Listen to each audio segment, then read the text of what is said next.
Assalamu alaikum, dear students.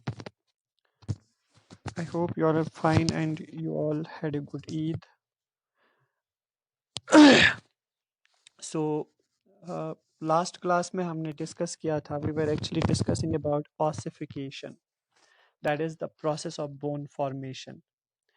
And I have told you in the last class that there are two types of bone formation, two processes which are involved in the bone formation. One is the intramembranous ossification and second is endochondral ossification.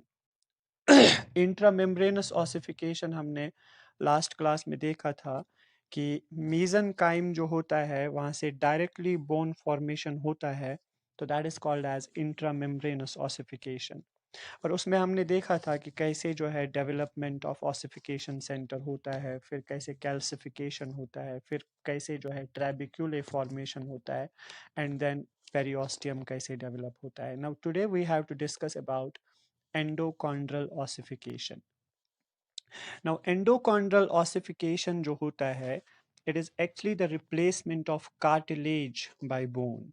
सो पहले क्या होता है, जो mesenchyme होता है, mesenchyme से ही bone formation होगा, लेकिन जो मीजनकाइम होता है वहाँ से मीजनकाइम से पहले कार्टिलेज बन जाता है और कार्टिलेज फिर रिप्लेस किया जाता है by the bone. So directly from the mesenchyme bone formation नहीं होता है। जो हमने 4 स्टेप्स पहले इंट्रामेम्ब्रेनस में देखे थे, वो 4 स्टेप्स इसमें फॉलो नहीं होते हैं। ये थोड़ा सा जो है लंबा प्रोसेस है और इसमें सबसे पहले मीजनकाइम से जो है ये कार्टिलेज बनती है और कार्टिलेज फिर रिप्लेस होती है by the bone. Okay, chondro means this cartilage, तो इसीलिए इसका नाम दिया गया है एंडोकॉन्ड्रल ossification and it is also called as cartilaginous ossification. Fine. अब इसके इस प्रोसेस के थ्रू जो है, इसके थ्रू भी बहुत सारी बोन्स जो है फॉर्म होती है, लेकिन this process is best seen in the long bone. जो भी हमारी लॉन्ग बोन्स है, उन लॉन्ग बोन्स में जो प्रोसेस ऑफ बोन फॉर्मेशन होता है, that is this endochondral ossification. Now let us see कि इस एंडोकॉन्ड्रल ऑसिफिकेशन में कौन कौन से स्टेप्स आते हैं, ये कैसे जो है ऑकर होता है ये एंडोकॉन्ड्रल ऑसिफिकेशन। जैसे हमने देखा था इंट्रामेम्ब्रेनस ऑसिफिकेशन में 4 स्टेप्स, तो इसमें जो है अबाउट 6 स्टेप्स जो है एंडोकॉन्ड्रल ऑसिफिकेशन में होते हैं। जो सबसे पहला स्टेप है, that is the development of cartilage model. उसमें डायरेक्टली जो है, जो इंट्रामेम्ब्रेनस ऑसिफिकेशन था, उसमें directly development of the ossification centre होता था, राइट, जो हमने लास्ट क्लास में देखा था। लेकिन इसमें जो मीजनकाइम होता है, mesenchyme is the type of embryonic connective tissue, I have already told you. उस मीजनकाइम से जो है सबसे पहले एक कार्टिलेज मॉडल फॉर्म होता है। ओके, जहाँ पे बोन जो है बोन फॉर्म होनी है, ओके, जहाँ पे बोन को जो है बनना है, उसी साइट पे जो मीजनकाइमल सेल्स होती है। जैसे हमने इंट्रामेम्ब्रेनस ऑसिफिकेशन में देखा था कि मीजनकाइमल सेल्स आपस में क्लस्टर फॉर्म करती है and then those mesenchymal cells are जो है they get differentiated into osteogenic cells and osteoblasts. अब इसमें क्या होता है कि इसमें सबसे पहले एक जो है बोन की शक्ल में ही, जो बोन फॉर्म होनी है, उसी बोन की शक्ल में एक कार्टिलेज मॉडल फॉर्म होता है। तो कार्टिलेज मॉडल कैसे फॉर्म होता है, जो मीजनकाइमल सेल्स होती है वो यहाँ पे जो है ऑस्टियोजेनिक सेल्स में डिफरेंशिएट नहीं होती है। यहाँ पे जो मीजनकाइमल सेल्स है वो एक ही जगह क्राउड बना के वो जो है उसी उसी शेप में क्राउड बनाते हैं या एक जगह जमा होते हैं जिस शेप में बोन को फॉर्म होना है। ओके, और अब ये यहाँ पे ये मीजनकाइमल सेल्स डेवलप होते हैं into कॉन्ड्रोब्लास्ट्स। Okay, not into the osteoblasts. Osteoblasts are formed in the bone. Osteoblasts are responsible for secreting the bone extracellular matrix. But here जो ये mesenchymal cells है, ये जब जो है ऑस्टियोब्लास्ट्स में डेवलप नहीं होते हैं, ये मेसेनकाइमल सेल्स डेवलप होते हैं into chondroblasts. Chondro, I have already told you, chondro means cartilage. जब भी आप कॉन्ड्रो सुनेंगे तो that will be definitely about the cartilage. अब यहाँ पे जो कॉन्ड्रोब्लास्ट्स है, जस्ट लाइक ऑस्टियोब्लास्ट्स, ये कॉन्ड्रोब्लास्ट्स का भी काम है, जब ये कॉन्ड्रोब्लास्ट फॉर्म होते हैं from the mesenchymal cells, they start secreting the cartilage extracellular matrix. Osteoblasts were secreting bone extracellular matrix, but here जो cartilage model में जो mesenchymal cells है, they get developed into जो है chondroblasts, and those chondroblasts start secreting the cartilage extracellular matrix. Okay और जब ये extra cellular matrix जो है ये कॉन्ड्रोब्लास्ट सिक्रीट करते हैं, तो अल्टीमेटली हमारे पास वो कार्टिलेज मॉडल जो है बन जाता है, where there are these chondroblasts which are surrounded by a lot of cartilage extracellular matrix, just like the bone में there were osteoblasts, and osteoblasts were secreting that bone extracellular matrix. Okay, there is not much difference in cartilage extracellular matrix and जो है bone extracellular matrix. वहाँ पे भी collagen fibers रहते हैं, यहाँ पे भी collagen fibers रहते हैं, but the difference is वहाँ पे collagen fibers को type 1 कहा जाता है, यहाँ पे there is type 2 collagen fibers. Okay तो अब इसके बाद जो है जब ये कार्टिलेज मॉडल जो है ये फॉर्म होता है, तो अब ये cartilage model in the shape of the bone, जो बोन हमें फॉर्म होनी है उसी बोन में ये कार्टिलेज मॉडल फॉर्म होता है. ओके द डिफरेंस इज वहां पे ऑस्टियोब्लास्ट्स थे, यहाँ पे कॉन्ड्रोब्लास्ट्स थे. वहां पे osteoblasts were surrounded by the bone extracellular matrix, यहाँ पे chondroblasts are surrounded by the cartilage extracellular matrix. उसके बाद क्या होता है कि इस बोन जो ये कार्टिलेज मॉडल है, इसके अराउंड जो है एक कवरिंग फॉर्म होती है.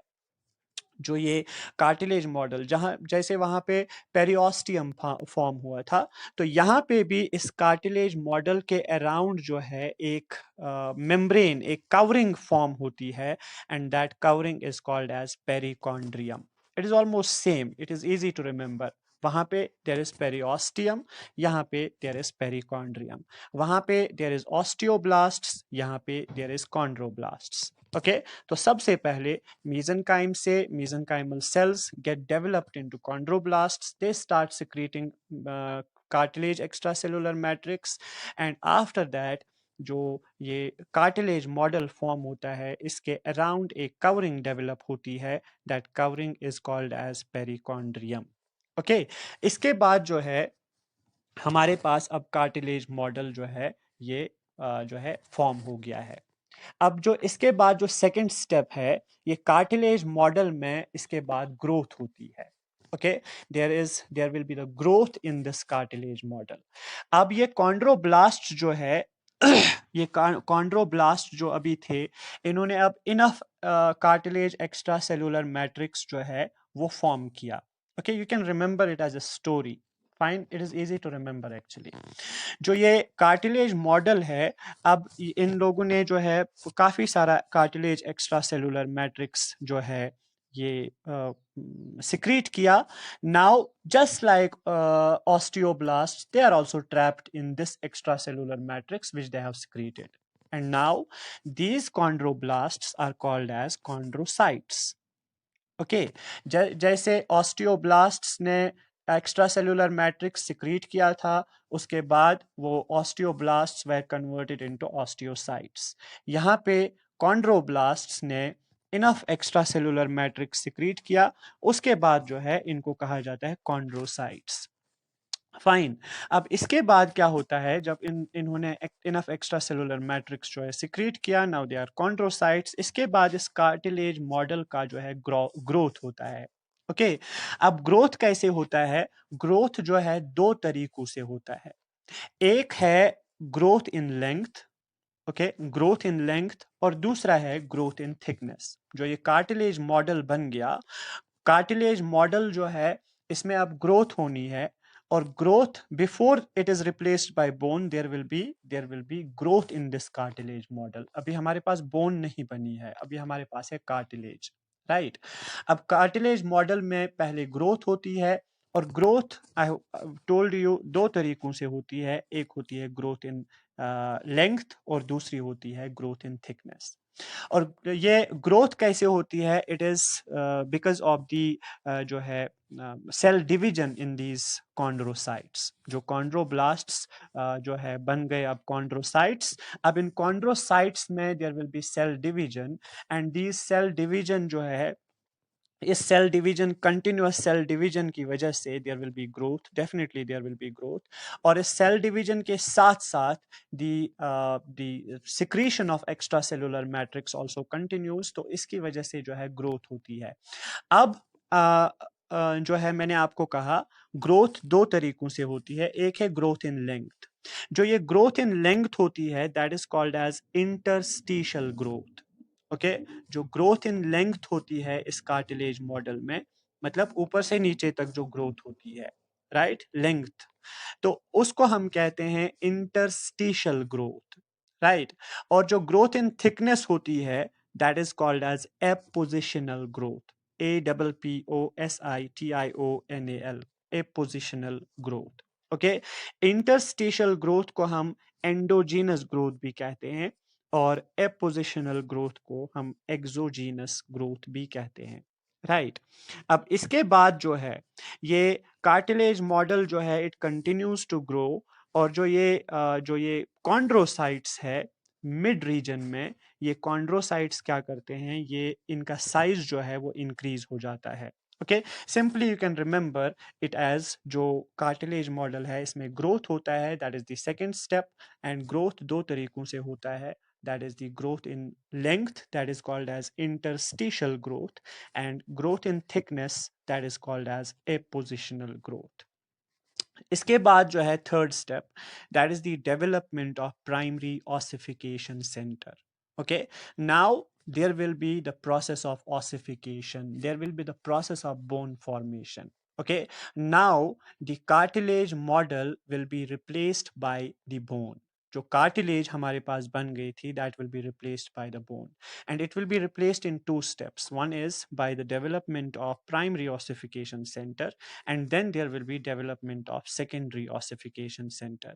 Okay, development of primary ossification centre जो है, इसमें क्या होगा कि जो न्यूट्रिएंट आर्टरी है, जो हमने ब्लड सप्लाई में देखा था, जो न्यूट्रिएंट आर्टरी है वो इस पेरिकॉन्ड्रियम को पेनिट्रेट करेगी. Nutrient artery has to supply the bone, okay, the most part of the bone. हमने देखा था न्यूट्रिएंट आर्टरी, और न्यूट्रिएंट आर्टरी हमने देखा था कि वो डायाफाइसिस के या शाफ्ट के मिडल में जो है एक फोरामेन होता है, एक होल होता है, जिसके थ्रू वो जो है न्यूट्रिएंट आर्टरी अंदर जाती है, राइट. अब वो न्यूट्रिएंट आर्टरी जो है ये पेनिट्रेट करेगी अंदर इस डायाफाइसिस के थ्रू, इस शाफ्ट के थ्रू, जहां पे शाफ्ट बनना है एक्चुअली. अभी that is the cartilage model. अब वहां पे जो है पेनिट्रेट करेगी ये न्यूट्रिएंट आर्टरी, और ये पेरिकॉन्ड्रियम के थ्रू जो है अंदर जाएगी कार्टिलेज मॉडल के अंदर, थ्रो द न्यूट्रिएंट फोरामेन. अब जो वहां पे होल बन जाएगा that will be called as the nutrient foramen. Fine. अब वहीं पे जो है अंदर जो हमने ऑसिफिकेशन देखा था कि ऑसिफिकेशन सेंटर जो है वो डेवलप होता है, जैसे हमने जो है इंट्रामेम्ब्रेनस में देखा था, वैसे ही अब यहाँ पे भी जो है there will be osteoblasts will start secreting the bone extracellular matrix, और वहां पे जो है cartilage that will be replaced by the bone tissue. Okay, and that is called as the primary ossification centre. जब अंदर से जो है बोन बनती है, डायाफाइसिस वाला रीजन मेनली, दैट इज वहां पे जो है that is called as primary ossification centre. और उसके बाद जो है there will be development of medullary cavity. Medullary cavity जो है ये यूजुअली होगी because of the break down of these tissues by osteoclasts. Okay क्योंकि ऑस्टियोक्लास्ट्स का जो काम मैंने आपको बताया था उनका काम है break down of the bone tissues, right. अब ऑस्टियोक्लास्ट्स क्या करेंगे, ये अंदर से उस जो है डायाफाइसिस के अंदर जो मिडल रीजन है वहां पे ऑस्टियोक्लास्ट्स क्या करेंगे, वो वहां पे उनको जो है वहां पे ब्रेक डाउन करेंगे, तो जिसके रिजल्ट में there will be a cavity formed which will be called as the medullary cavity। जब कार्टिलेज मॉडल बनता है तब वहां पे मेडुलरी कैविटी नहीं होती है। प्राइमरी ऑसिफिकेशन सेंटर, जब प्राइमरी ऑसिफिकेशन सेंटर बनता है, जब अंदर से बोन टिश्यू रिप्लेस करता है कार्टिलेज मॉडल कार्टिलेज को या कार्टिलेज टिश्यू को, तो वहां पे उसके बाद जो ऑस्टियोक्लास्ट होंगे, definitely now bone tissue will definitely contain the osteoclasts. Okay, I am repeating बच्चा, जब अंदर से डायाफाइसिस के अंदर जो है प्राइमरी ऑसिफिकेशन सेंटर डेवलप हो जाएगा। प्राइमरी ऑसिफिकेशन सेंटर से जो कार्टिलेज वहां पे था, कार्टिलेज मॉडल, वहां पे that cartilage model will be replaced by a bone tissue. Okay, अब बोन टिश्यू में वही सेल्स होंगे जो हमारे बोन टिश्यू में होते हैं। There will be osteoblast, there will be osteocytes, then there will be osteoclasts. Okay, अब उसके बाद जो नेक्स्ट स्टेप है, that is the development of medullary cavity। medullary cavity is the hollow space inside जिसमें बाद में bone marrow आ जाता है, राइट। अब हमें उस hollow space को बनाना है। जब कार्टिलेज होती है तब वहां पे hollow space नहीं होती है। जब bone tissue बनता है, जब bone tissue रिप्लेस करता है कार्टिलेज को, उसके बाद बीच में उस कैविटी में ऑस्टियोक्लास्ट्स उस एरिया में उस बोन टिश्यू को जो है ब्रेक डाउन करता है, और उसकी वजह से वहां पे वो कैविटी बनती है which is called as medullary cavity. Medullary cavity जो हमने लॉन्ग बोन के डायाफाइसिस में एक कैविटी देखी थी, that is because of the action of the osteoclasts. Okay, और उसके बाद जो है there is development of secondary ossification centre. अब primary ossification centre is inside the diaphysis. जब न्यूट्रिएंट आर्टरी अंदर चली जाती है, उसके बाद जो है न्यूट्रिएंट आर्टरी अंदर जाने के बाद एक्चुअली ऑस्टियोब्लास्ट जो है या ऑस्टियोजेनिक सेल्स जो है वो स्टिमुलेट होती है इन द डायाफाइसिस एरिया, तो वहां पे प्राइमरी ऑसिफिकेशन सेंटर बनता है। लेकिन जो सेकेंडरी ऑसिफिकेशन सेंटर है, that is developed in the epiphyseal area। जब एपिफिशियल आर्टरी जो है एपिफाइसिस के अंदर अब पेनिट्रेट होती है, राइट। अभी तक हमने डायाफाइसिस वाले एरिया में देखा the cartilage is replaced by a bone tissue, right.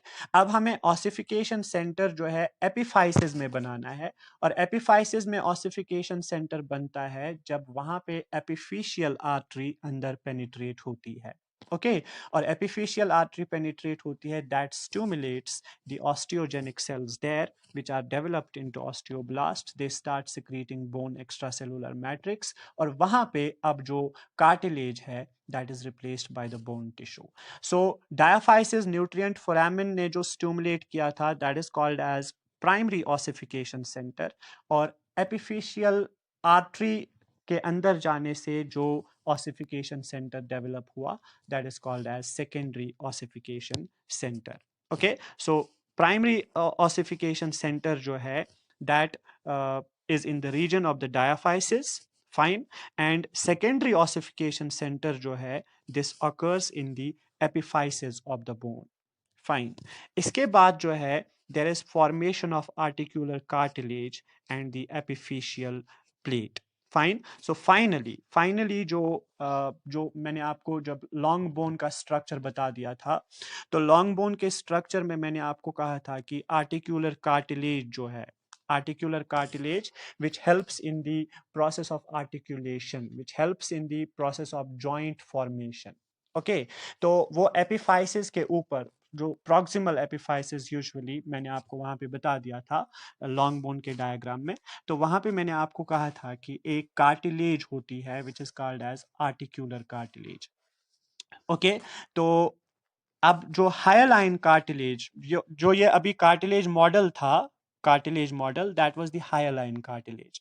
आप लोग जो है आप लोगों ने टिश्यू के जो असाइनमेंट्स लिखे हैं, तो टिश्यू में जो डेंस कनेक्टिव टिश्यू है उसमें आप लोगों ने कार्टिलेज लिखा होगा। अगर नहीं लिखा है तो फिर से उसे रिवाइज करिएगा। कार्टिलेज जो है, there is hyaline cartilage, there is fibro cartilage, there is elastic cartilage. आगे मैं आपको कार्टिलेज इंशाल्लाह फिर भी इन डिटेल लास्ट में पढ़ाऊंगा। तो अभी तक जो है हाइलाइन कार्टिलेज जो थी, हाइलाइन कार्टिलेज ये सारी, अब हाइलाइन कार्टिलेज जो एपिफाइसिस को कवर कर रही थी, वो हाइलाइन कार्टिलेज जो है अब बनती है आर्टिकुलर कार्टिलेज। फाइन। और एडल्टहुड से पहले जो है एक और कार्टिलेज रहती है between the epiphysis and diaphysis. Okay, जब जब हम बड़े होते हैं उससे पहले सारी बोन्स में जो एपिफाइसिस और डायाफाइसिस के बीच वाला जो एरिया होता है, वहां पे भी एक कार्टिलेज होती है which is called as epiphyseal plate.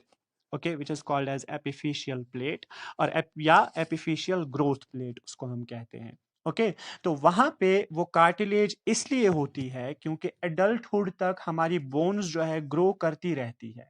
Okay, so that cartilage is there for the growth actually.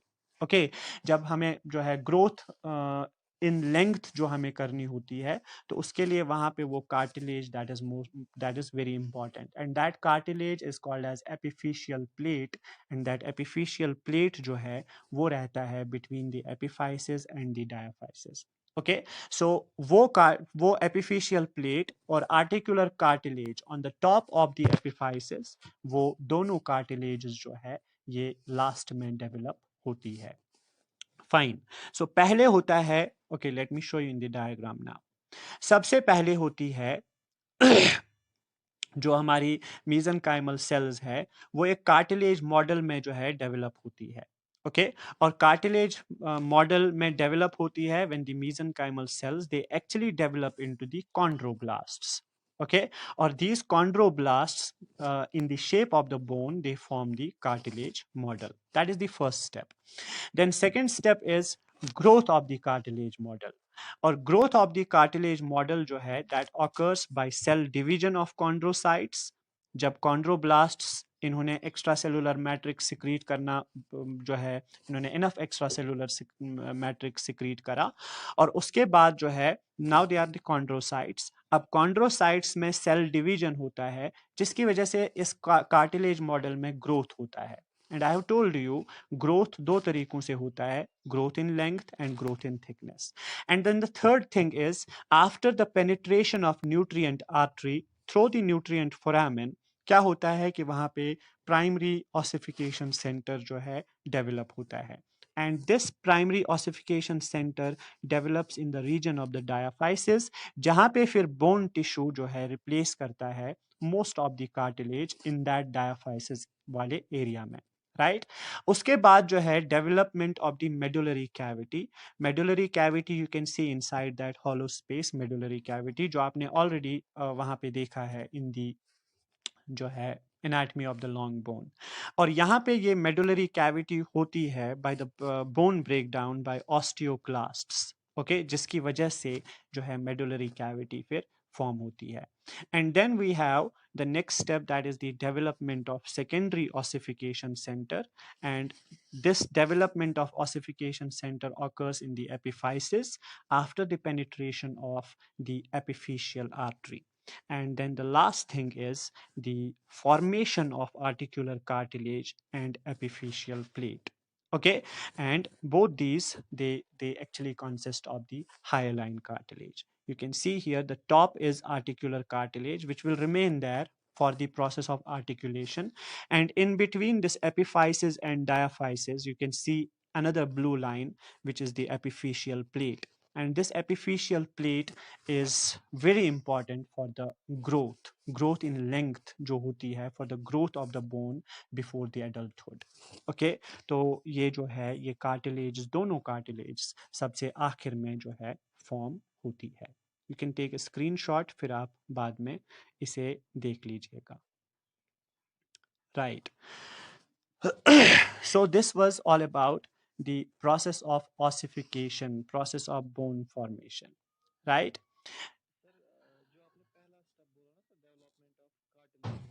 हाँ हाँ, डेवलपमेंट ऑफ कार्टिलेज मॉडल जो होता है वो एक्चुअली हमारे पास है एम्ब्रियो में या फीटस में, हमारे पास जो है there is mesenchyme. Okay, mesenchyme I have told you that is the connective tissue there in the fetus and embryo. Okay, तो which is actually called as embryonic connective tissue, जो मैंने लास्ट क्लास में भी बोला था. So अब mesenchyme में होती है that is the connective tissue, तो डेफिनेटली वहां पे सेल्स भी होंगी. तो वहां पे सेल्स जो होती है they are called as mesenchymal cells. Actually जो भी मैच्योर कनेक्टिव टिश्यूज होते हैं, जो भी मैच्योर कनेक्टिव टिश्यूज होते हैं वो डेवलप होते हैं फ्रॉम दिस mesenchyme.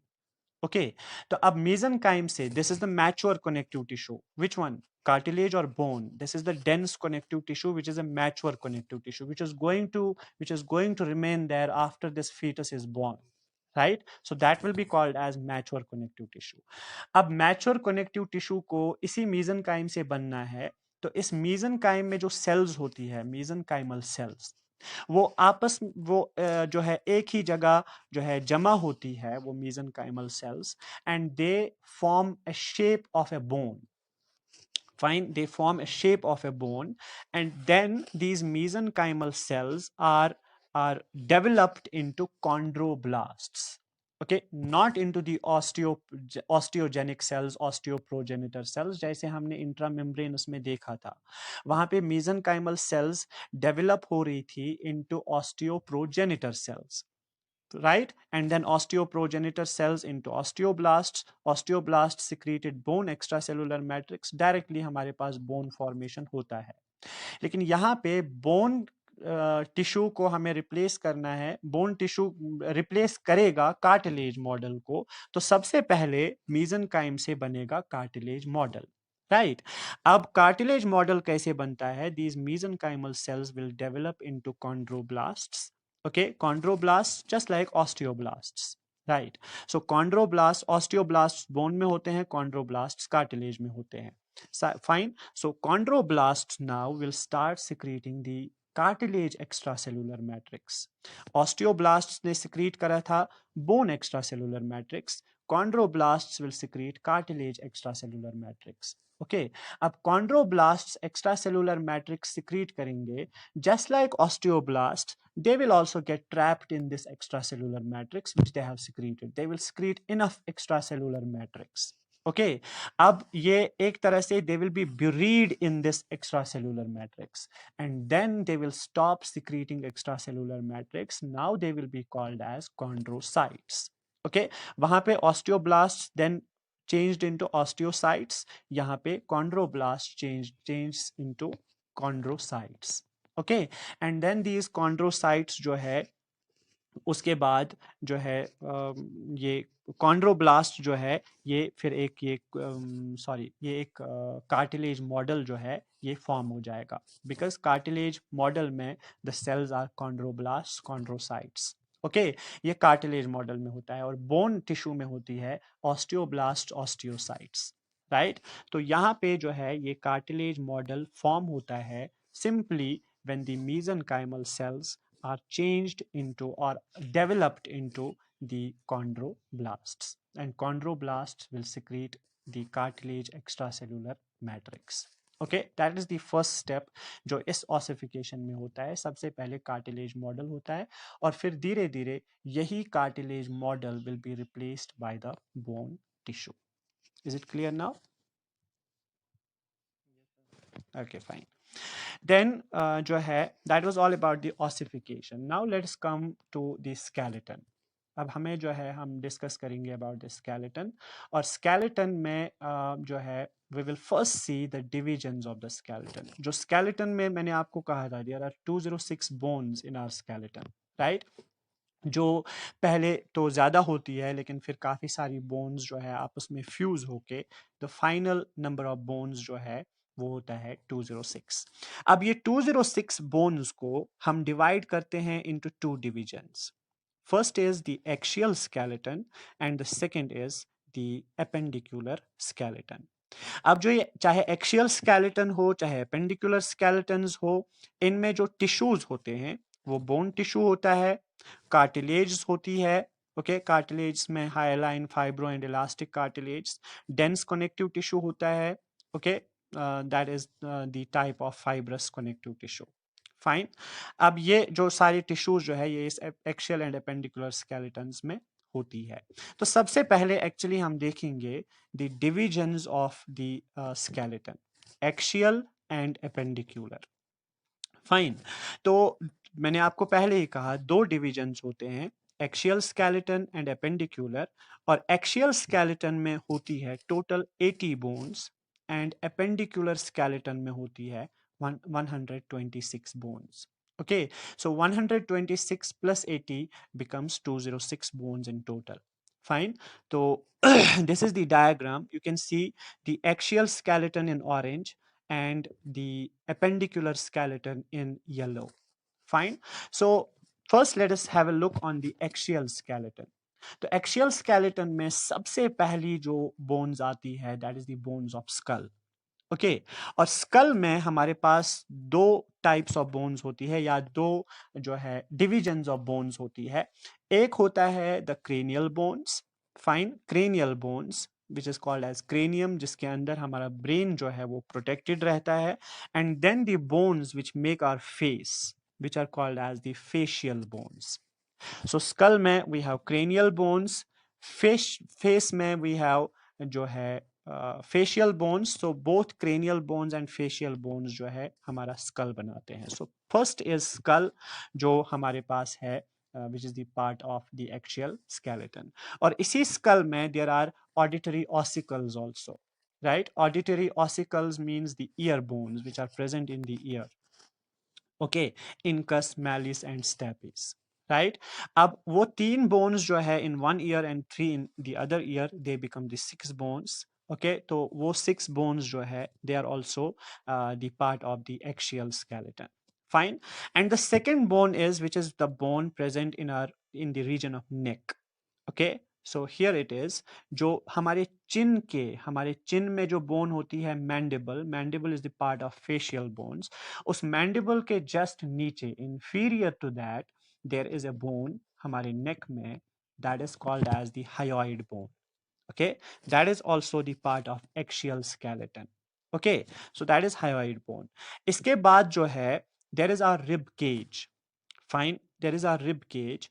और rib cage में जो है पीछे से there is vertebral column. Here it is. There is vertebral column जिसे हम रीढ़ की हड्डी कहते हैं. Vertebral column is the part of axial skeleton. Then there is 12 pairs of ribs. Okay, 12 pairs of ribs. They are the part of axial skeleton. And then there is the sternum. Sternum, that is the breastbone. That sternum which जो है हमारे 12 pairs of ribs के साथ वो connected रहता है. कुछ ribs के साथ directly connected रहता है, कुछ ribs के साथ indirectly connected रहता है. Fine. जो हमारे जो यहाँ पे bone है, you can see here this one, right? This is the sternum. This sternum is also the part of the axial skeleton. Sorry. Yes. So axial skeleton में हाँ, axial skeleton में we have seen the skull and उसमें हमने देखी cranial bones, facial bones, auditory ossicles और उसके बाद the vertebral column, उसके बाद the 12 pairs of ribs और उसके बाद the sternum. Okay, so let us see here now how many bones we have got. Cranial bones, we have 8 cranial bones. कौन सी we will see in detail inshallah. Cranial, we have 8 cranial bones. We have 14 facial bones. Okay, we have 1 hyoid bone. We have 6 auditory ossicles. We have vertebral column में 26 bones. Okay, and then we have 1 sternum. We have 12 pairs of ribs, that is 24 ribs, and the total becomes 80 bones. Okay, so these 80 bones are the part of axial skeleton which we will be discussing